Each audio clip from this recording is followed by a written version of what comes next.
వచ్చిండే కళ్ళ చూసి మల్లయ్య పడ్డ కొడుక మల్లయ్య కనుక నేను ఇంటిపుర పడ్డవాని అన్నప్పుడే ధర్మాలు పెట్టకుండా కనుక కిలకిల మనిషి కనుక నేను కనుక ఓడ మంచి ఆకుంటే కనుక ఓడ వాళ్ళు చేయరు నాట వంక ఉండడా పంట ప్రధానికి వంక ఉండడా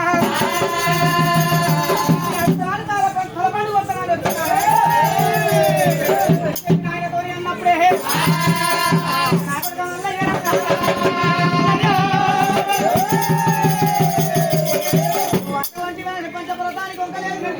వంకలేదు కొడుక మల్లయ్య